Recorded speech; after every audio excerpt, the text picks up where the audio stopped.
Shakespeare said in Hamlet, well, it was Polonius in Hamlet, but Shakespeare says, "To thine own self be true." Now, whatever he means in the play doesn't really matter, but for me, it means that every deviation you take away from who you know you are and who you know you're supposed to be erodes your self confidence, it erodes your self esteem. So, in this reality, you have all kinds of stimulation, things that are dysregulating your nervous system, and when you react to your environment, if that's not in alignment with who you know yourself to be or who you want to be, then it erodes your self-esteem. And that directly affects your belief in yourself and your belief in your ability to change your reality. So when I'm teaching all this stuff and saying that you need to have your own authority, you need to have your own agency, what I'm saying is that you've got to believe in yourself.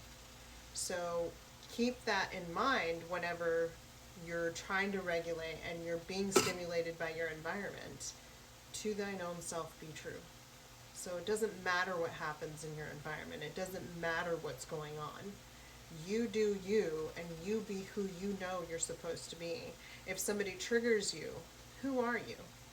Are you somebody that's going to be mean back? Are you someone that's going to be hateful back? Or are you somebody that's going to smile and just let the feelings move through you? I'm not saying don't have feelings. You can have feelings. But who are you and how do you want to respond? Because the more you control yourself and the more you regulate, the more that you're going to have a belief in yourself and your ability to change your reality. And that's really what it takes, is you believing in yourself, being who you know you are, despite your past, despite what happens to you. Because from this point on, I'm teaching you that it doesn't matter what happened in your past. You had those fixed variables, those fixed ingredients, and you didn't feel like you were in control. Now you do. Now you know that your past and those variables can change as long as you have the intention and the belief in yourself and your ability to do it. So going forward, don't let your environment trigger you. And if it does, feel it. Feel it in your body. Because if you don't feel it and you react, it gets stuck. And it just builds more and more and more chemistry in your body that dysregulates you even more. So who are you?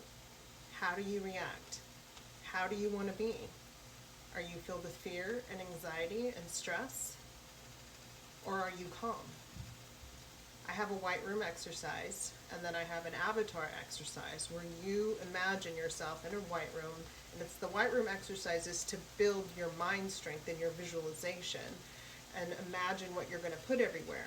It actually builds your ability to be able to imagine something else. The avatar exercise comes after that. So if you are imagining the white room and you've gotten really good at that, then you build your avatar, and you build it however you want to build it. You give it attributes, and you give it any type of hair, any type of clothing. That's really who you are. And then you step into that avatar and you walk as that avatar every day. What does your real self do? Because who you are day after day after day is covered up in this society by all these triggers that you're reacting to. So when you build your avatar and you step into it and you start walking like it and you start talking like that, what you're doing is actually just being yourself without all the noise, without all the stuff that's going on.